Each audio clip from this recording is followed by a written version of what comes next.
काशीपुर के बाजपुर रोड स्थित the Gurukul foundation school में परंपरा सेमिनार का आयोजन किया गया। वहीं डायरेक्टर वसुधा कपूर ने दीप प्रज्वलित कर कार्यक्रम का शुभारंभ किया। इसके साथ ही स्कूल के छोटे छोटे बच्चों के द्वारा खूबसूरत प्रोजेक्ट तैयार कर प्रदर्शनी का कार्यक्रम आयोजित किया गया, जिसको देखने के लिए भारी संख्या में छात्र छात्राओं के अभिभावक कार्यक्रम में आए और बच्चों की कला को निहारते हुए उनकी कला की तारीफ करते हुए स्कूल के टीचर एवं मैनेजमेंट के सहयोग का धन्यवाद किया। इस दौरान गुरुकुल फाउंडेशन स्कूल की डायरेक्टर वसुधा कपूर ने कहा कि स्कूल में परंपरा सेमिनार के द्वारा पर्यावरण उत्सव मनाया गया है, जिसमें स्कूल के छोटे छोटे बच्चों को ये सिखाया गया है कि हम अपने पर्यावरण को किस तरह से सुरक्षित रख सकते हैं। देखें ब्यूरो रिपोर्ट सुरागीलाल न्यूज।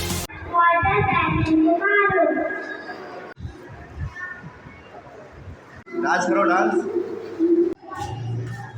पर्यावरण पर एक दिवस, एक उत्सव मनाया जा रहा है आज गुरुकुल फाउंडेशन स्कूल काशीपुर में, जो कि अपने आप में एक मिसाल है। वो इसलिए क्योंकि छोटे छोटे बच्चों को ये बताया जा रहा है कि हम अपने पर्यावरण को कैसे सुरक्षित रख सकते हैं। अगर हमारा पर्यावरण ही नहीं सुरक्षित रहेगा और अगर हमारी पृथ्वी ही सुरक्षित नहीं रहेगी तो हम रहेंगे कहाँ। ये एक अपने छोटे छोटे बच्चों ने जो अपनी तैयारी की है उसके माध्यम से अभिभावकों को, हम सब बड़ों को समझाना चाहते हैं कि क्या आप हमारे लिए इस पृथ्वी को छोड़ेंगे। अगर पृथ्वी रहेगी तो हमारा सबका अस्तित्व रहेगा, नहीं तो हम कहाँ जाएंगे। ये आज बच्चे बताना चाह रहे हैं अपनी इस परंपरा जिन्होंने आज पर्यावरण के ऊपर रखी है। देश के हित में इसलिए बेहतर है क्योंकि छोटे बच्चों के माध्यम से जो कुछ आवाज़ निकलती है और पूरे विश्व में गूंजती है, वो अपने आप में एक ध्वनि कहलाती है। हम सबको, हम बड़ों को, हमारी गवर्नमेंट को, विश्व को, अभिभावकों को ये सोचना पड़ेगा कि छोटे छोटे रोजमर्रा के काम को छोड़कर हम बड़े बड़े चीज़ों पर ध्यान दें, जैसे है कि हमारी पृथ्वी, साफ सफाई, carbon emission, carbon footprint, garbage का कहाँ पर चीज़ जानी चाहिए। मेरे हिसाब से और इन बच्चों के हिसाब से ये ज़्यादा बड़ी शिक्षा है जो कि हम सबको समझना चाहिए। आज के इस दौर में, इस युग में अभिभावकों का एक बहुत बड़ा महत्वपूर्ण एक योग्य, उनको हम कहेंगे कि उनको देना चाहिए अपने बच्चों को, और ये सारा फलसफा समझाना चाहिए ताकि हमारी पृथ्वी असल में एक खुशहाल पृथ्वी बन सके और आने वाली पीढ़ियां इसका आनंद उठाएं और इसको आगे लेकर जाएं। प्रक्रिया जो कि एजुकेशन की है, ज्ञान अर्जित करने की है, मेरे हिसाब से ये बदलनी चाहिए। बच्चा क्लासरूम में से निकल के, घर से निकल के जो गैजेट्स हैं, मोबाइल फ़ोन इत्यादि, इंटरनेट, इंफॉर्मेशन ओवरलोड को छोड़ के बाहर निकले, नेचर के साथ, प्रकृति के साथ में हेल मेल बनाए। और आजकल हमारी सरकार बहुत ज़्यादा खेल कूद पे, क्रीड़ा पे महत्व दे रही है, तो इसको समझते हुए अभिभावक आगे आए और खेल और क्रीड़ा को भी एक महत्वपूर्ण स्थान दें और ये न समझे कि किताबी ही प्रक्रिया सब कुछ एक बच्चे को बना देगी। हमारे हिसाब से जब स्वामी विवेकानंद जी बोल गए कि anything in the classroom with a book we can learn more on the field with a football in our hands, ये हमारे स्वामी जी का कहना था। इसी के साथ आप सबसे ये विनती करूंगी कि एक कल्चर बनाया जाए हमारे देश में जो कि खेल कूद को आगे लेकर जाए, ताकि हमारे बच्चे नशा सिर्फ नशा पीने का नशा नहीं, नशा गैजेट्स का भी है, नशा मोबाइल का भी है, नशा इंटरनेट का भी है, नशा पिक्चर का भी है, नशा OTT का भी है। इन सब को छोड़कर activity based learning, experiment based learning, application based learning के ऊपर ध्यान दें और बाहर निकल के अपने आप को विश्व के सामने स्वरूप तरीके से जागृत कर दें। यही हमारी सबसे विनती है। आज नमस्कार जी। पहले तो सबसे पहले आप सब लोगों का स्वागत है गुरुकुल फाउंडेशन स्कूल काशीपुर में। हमारा एनुअल लीडर एग्जीबिशन जो परंपरा, हमने जिस तरीके से हम इंडियन कल्चर के साथ उस नाम को एसोसिएट कर रहे हैं, उसी प्रथा को हम आगे बढ़ाते हुए हम लोग इस हर वर्ष इस एग्जीबिशन को, प्रदर्शनी को ऑर्गेनाइज करते हैं। इसमें सब कुछ बच्चे के द्वारा ही किया जाता है। इसमें अगर हम बात करें मॉडल डिज़ाइनिंग की या बच्चों के रिसर्च की, ये प्रक्रिया सिर्फ 2 दिन 3 दिन की नहीं है। इसको हम पूरे वर्ष, जो अभी हमारा अगर हम बात करें in the month of October, तो ये अप्रैल से और अगस्त तक बच्चे इसके बारे में निरंतर अभ्यास करते हैं।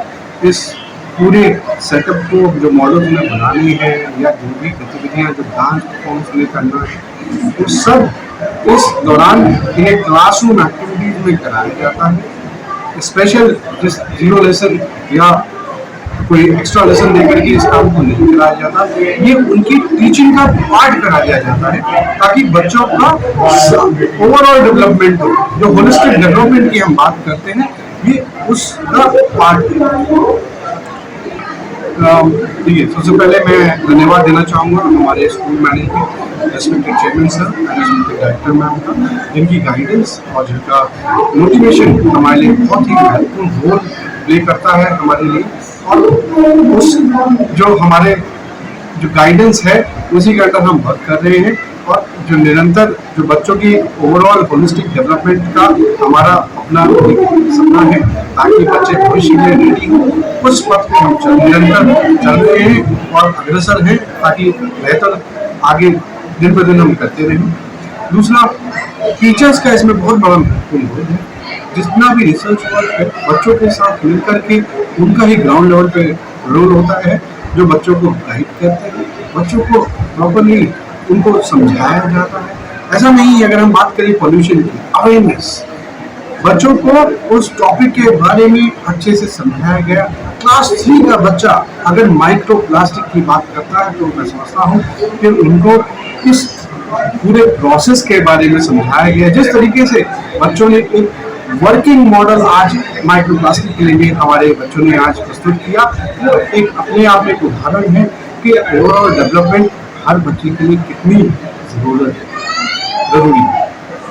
कार्यक्रम बच्चों ने अच्छा किया और ये स्कूल मैनेजमेंट काफ़ी अच्छी एक्टिविटी कराता है। एक्टिविटी में बच्चों के लिए काफ़ी कुछ जैसे नए नए आइडियाज़ देना, कई एक्टिविटी करवाते हैं जिनमें कि जिसको अभी एक इससे पहले हुआ था कार्यक्रम मैंने देखा था, यहाँ पे बच्चों ने जो कार रेस बनाते हैं, इस तरीके के एक्टिविटी करते हैं। स्पोर्ट में भी बच्चों का काफ़ी कुछ देते हैं और इस स्कूल में इस चीज़ का ध्यान दिया जाता है, बहुत अच्छी चीज़ है क्योंकि सारी चीज़ें रेस पढ़ाई की लगाए रखते हैं, ज़्यादातर एक्टिविटी कम होती है, लेकिन मैनेजमेंट की तरफ से सारी चीज़ें पर ध्यान दिया जाता है कि जो भी एक्टिविटी कराते हैं बहुत अच्छे से कराते हैं और बहुत चीज़ें बच्चों के आइडियाज़ आते हैं, नई नई चीज़ें सीखने को मिलती हैं। इस तरीके से मैनेजमेंट बहुत ध्यान रखता है स्कूल का और बच्चों का भी रहता है। प्रोग्राम बहुत बढ़िया था, बच्चों की क्रिएटिविटी देख के काफ़ी अच्छा लगा और इस क्रिएटिविटी की वजह से बच्चों को उनमें भविष्य में सीखने की बहुत ज़्यादा गुंजाइश जो विद्यालय ने दे रखी है, बहुत ही अच्छा लगा इसको। तो मैनेजमेंट के लिए क्या कहना चाहेंगे, स्कूल मैनेजमेंट के लिए? मैनेजमेंट ने काफ़ी अच्छा प्रयास किया है बच्चों की क्रिएटिविटी को निखारने के लिए, जो उन्होंने ऑर्गेनाइज़ किया है इस कार्यक्रम को, हर साल ही करते हैं, तो उसके लिए उनको बहुत बहुत धन्यवाद। बहुत अच्छा है, तो हम पिछले बार भी आए थे। हर साल स्कूल का इतना बढ़िया प्रोग्राम रहता है, इससे काफ़ी बच्चों को सीखने के लिए मिलता है, नई नई चीज़ों के बारे में नॉलेज बढ़ती है और एक लर्न करने का बहुत अच्छा इनका स्किल डेवलपमेंट होता है और हमको भी बहुत अच्छा लगता है। हर साल आते हैं यहाँ पर। तो स्कूल मैनेजमेंट के बारे में क्या कहना चाहेंगे? स्कूल मैनेजमेंट के बारे में क्या कहना चाहेंगे? स्कूल मैनेजमेंट बहुत बढ़िया है, बहुत अच्छे से मैनेजमेंट चल रहा है और स्कूल बहुत अच्छा चल रहा है। बच्चों को काफ़ी कुछ सीखने को मिलता है, अपनी पुरानी सभ्यताएँ, सारी परंपराएँ, सारी चीज़ें यहाँ सिखाई जाती है। कार्यक्रम बहुत ही अच्छा है, बच्चों ने जो है मॉडल्स के माध्यम से जो है पोल्यूशन के बारे में अवेयरनेस और इससे संबंधित चीज़ें बताई हैं। पिछली बार भी हम लोग आए थे तो परंपरा में उस समय बहुत अच्छा था और इस समय और भी अच्छा है। पोल्यूशन को लेकर बच्चों में अवेयरनेस इससे होगी और हम लोगों को जो है इससे पोल्यूशन और इन सब के बारे में जो है अवेयरनेस बहुत अच्छा लगा और ये बहुत अच्छा एक स्टेप है कि बच्चों को लर्निंग पॉइंट ऑफ व्यू मिल रहा है और वो ये सीख रहे हैं कि हमें प्लास्टिक को, जो प्लास्टिक लेयर बाई लेयर पे इकट्ठा हो रहा है, जानवरों को मार रहा है, इंसानों की, हम लोगों की हेल्थ को खराब कर रहा है। आफ्टर ऑल बच्चों की हेल्थ इफेक्ट होगी और वो आज इस एक्टिविटी से लर्न करेंगे कि प्लास्टिक हमारे लिए, हमारे पूरे एनवायरमेंट के लिए, जानवरों के लिए कितना हार्मफुल है। तो अब वो आज उनके माइंड में ये चीज़ एक सब डिटर्मिनेशन से आएगी कि हमें प्लास्टिक की यूसेज को एटलीस्ट धीरे धीरे कम करना है। पूरा बंद नहीं कर सकते, उसको धीरे धीरे करके कम करेंगे। तो ये बहुत अच्छी स्कूल की, बच्चों की, टीचर्स के बहुत अच्छे एफर्ट्स हैं और बहुत अच्छी एक्टिविटी है जो बहुत ही अच्छा लगा। किड्स के लिए बहुत मेहनत करी है, स्पेशली गुरुकुल पूरी टीम ने उन बच्चों का इतना सपोर्ट, अपने टीचर्स का इतना सपोर्ट इनको रहता है, बच्चों को बहुत कुछ सीखते हैं। हमारा गुरुकुल में एडमिशन कराने का मेन वही मोटिव ही था कि बच्चे नई चीज़ें सीखें, और थैंक्स टू गुरुकुल टीम ये बच्चों को हर तरह से मोटिवेट करते हैं, शुरू से लेकर आखिर तक हर चीज़ समझाना, उनको बताना, उनके संग इम्प्लीमेंट करना। This is too difficult but teachers are very responsible and very बहुत अच्छा। वैसे गुरुकुल हमेशा ही ओवरऑल डेवलपमेंट पे काम करते हैं, लेकिन इस बार बच्चों का एंथुसियाज्म देख के बहुत ही अच्छा लगता है। बच्चे फुल ऑफ एनर्जी है और मन से करते हैं। बहुत अच्छा अरेंजमेंट है, बच्चों के भविष्य के लिए बहुत अच्छा है। आज बेसिकली जो हमारी परंपरा है स्कूल की, वो इसी चीज़ पे है कि इन्वायरमेंट को हम कैसे प्रोटेक्ट करें। मीन्स जो प्लास्टिक है, एयर पोल्यूशन है और वाटर पोल्यूशन है, ये सब इन्हीं कॉजेज़ की वजह से है।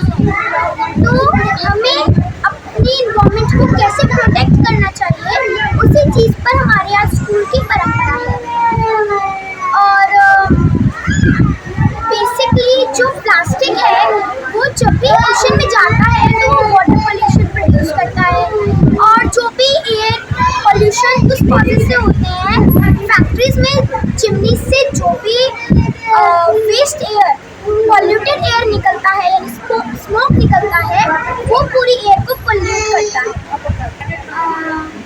मतलब प्लास्टिक और एयर पोल्यूशन और वाटर पोल्यूशन को हम इन्वायरमेंट को प्रोटेक्ट करके ही बंद कर सकते हैं। बहुत ही अच्छा है, और छोटे छोटे बच्चे जिस तरह से परफॉर्म कर रहे हैं और सारे पेरेंट्स एंजॉय कर रहे हैं, वो देखकर हम सभी को गर्व महसूस होना चाहिए। और सारे बच्चे इन्वायरमेंट के बारे में सब कुछ बता रहे हैं, तो उस सब को हमें अपने ध्यान में रखना चाहिए और इन्वायरमेंट को बचाना चाहिए। हमारे यहाँ पे जैसे कि इन्वायरमेंट के सारे प्रोग्राम्स हैं, जैसे zero plastic, no pollution, no noise pollution, और एनिमल्स पे मतलब वाइल्ड लाइफ को भी जैसे कि लोग बहुत हार्म करते हैं नेशनल पार्क से, तो और बहुत सारे प्लास्टिक के पॉल्यूशन हो रहे हैं, एयर पॉल्यूशन, और बहुत सारे फुटप्रिंट्स भी, कार्बन फुटप्रिंट्स मतलब गैस रिलीज करे एयर में, और जो प्लास्टिक्स है वो मतलब ओशन से बहुत ज़्यादा फेंके जा रहे हैं। तो इसी के लिए इस बार की हमारी थीम है परंपरा।